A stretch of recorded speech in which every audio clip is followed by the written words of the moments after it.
লোকসভা নির্বাচন জেতার পর বর্ধমান দুর্গাপুর লোকসভা কেন্দ্রের हम सबसे पहले तो তৃণমূল প্রার্থী কীর্তি আজাদ সংবাদমাধ্যমের মুখোমুখি হয়ে ঠিক सबसे पहले জানালেন तो हम শুনবো। পূর্ব वर्धमान বর্ধমান থেকে दुर्गापुर के দেবাশিস लोगों का ঘোষের রিপোর্ট, जो आशीर्वाद যুগান্তর मिला है, সংবাদ। सबसे पहले उनका आभार, साधुवाद, शुभेच्छा, उनका धन्यवाद करेंगे। हमारे कर्मी, तृणमूल के कर्मी दिन रात एक किए। हम लोगों ने 2 महीने तक लगातार कार्यक्रम किया और वो गांव देहात में, वार्ड में हमारा कर्मी, जिसको हम लोग जानते भी नहीं हैं, पहचानते नहीं हैं, उन लोगों ने मेहनत की है। तो उन सबों को मेरी तरफ से, उन सबों को प्रणाम है, नमन है, जिस प्रकार से उन्होंने कार्य किया। हमारे पूरे डिस्ट्रिक्ट, वर्धमान पूर्व का डिस्ट्रिक्ट, हमारे वर्धमान पश्चिम का डिस्ट्रिक्ट, जिस तरीके से उन लोगों ने काम किया, सभी लोगों ने मिल करके जो मेहनत की। और हम तो ये मानते हैं कि अगर ऊपर माँ काली हैं तो पश्चिम बंगाल में दीदी हैं, ममता बंदोपाध्याय हैं। और यह एक चीज़ तो सत्य हो गई कि काठ की हांडी बार बार नहीं चढ़ती है, लकड़ी की हांडी बार बार नहीं चढ़ती है। मोदी ने बहुत चढ़ाने का प्रयास किया, मोदी ने पश्चिम बंगाल के लोगों को बदनाम किया, मोदी के लोगों ने और मोदी ने मिलकर के दीदी को बदनाम करने का प्रयास किया। लेकिन पश्चिम बंगाल के लोग भद्र लोग हैं। दीदी ने जो अच्छे अच्छे कार्य यहाँ के लोगों के लिए किए हैं, उसको देखते हुए, मोदी की नाकामी को देखते हुए, दीदी के काम को देखते हुए आज आप यह देख रहे हैं कि प्रचंड जीत पूरे पश्चिम बंगाल में तृणमूल कांग्रेस की हो रही है। तो उसके लिए हमारी दीदी, हमारे कर्मी और जिन लोगों ने वोट दिया वो, और हमारे संगठन को देख रहे हैं हमारे नौजवान, युवा, दमदार अभिषेक बंदोपाध्याय, जिन्होंने हमारे संगठन को बहुत अच्छी तरह से देखा है, कार्यक्रम किए, इन सबों का बहुत बहुत धन्यवाद है। जो दायित्व मुझे दिया गया है, हम अपनी ओर से लोगों के साथ 5 साल मिल करके जो प्रेम हमें लोगों ने दिया, उस प्रेम को वापस तो नहीं कर पाएंगे, लेकिन अपनी ओर से कोई कसर नहीं छोड़ेंगे। हमको लोग जानते थे कि हम एक खिलाड़ी हैं, हमने विश्व कप 1983 में जीता था, हमको एक खिलाड़ी के रूप में जानते थे, लेकिन एक समाज सेवी के रूप में इतना अधिक लोगों को नहीं मालूम था। हालांकि हम 3 बार सांसद पहले रह चुके हैं, 1 बार विधायक हैं, तो हम लोगों के लिए अजनबी थे। लेकिन सब लोगों ने यहाँ पर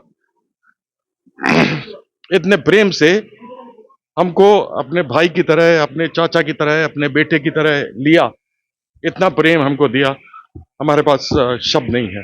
हम अपनी ओर से जितना भी होगा हम पूरी मेहनत करेंगे। हम दीदी को, हम तृणमूल के अपने कर्मियों को, अपने अधिकारियों को किसी तरीके से भी कभी ऐसा अवसर नहीं देंगे कि वो हमसे नाराज हों।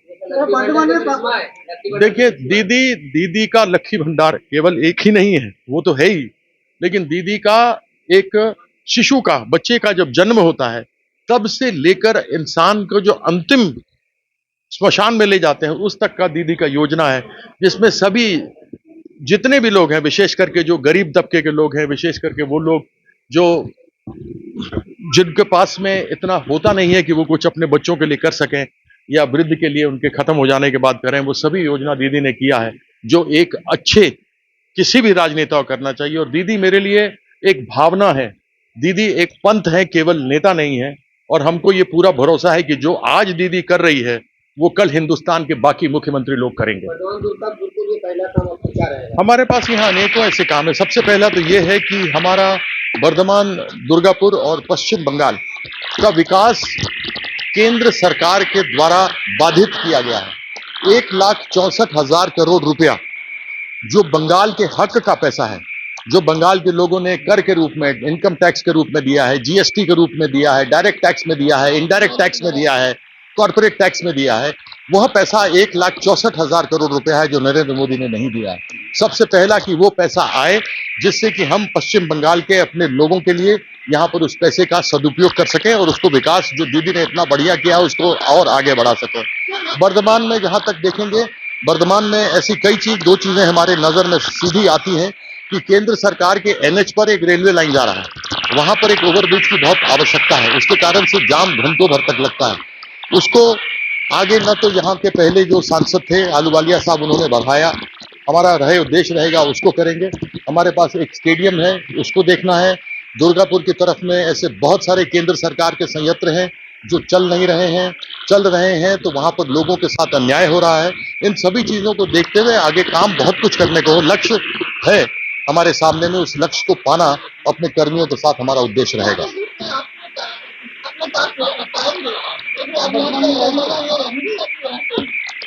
आपको देखिए, अहलूवालिया जी दार्जिलिंग में एमपी थे, फिर वो आ गए बर्धमान दुर्गापुर में, फिर वो चले गए आसनसोल में। हम 3 बार एक ही जगह के एमपी रहे, कहीं गए नहीं, और वो इसलिए रहे क्योंकि हम काम करते हैं। और हम जिससे भी रहते, एक बार आप सांसद बन गए तो आप सांसद बन गए, तो जिससे भी थे हम रहे। हमको दीदी भेजी, हम ये भी जानते हैं कि जो आदमी काम नहीं करता उसको फिर अगली बार चुनाव लड़ने का अवसर नहीं मिलता है। तो हम एक कर्मठ व्यक्ति हैं, क्रिकेट खेले हैं, हमारे लिए जाति धर्म कोई मायने नहीं रखता, मेरे लिए इंसानियत सबसे बड़ा धर्म रखता है, और उसी उद्देश्य को लेकर हम आगे बढ़ेंगे।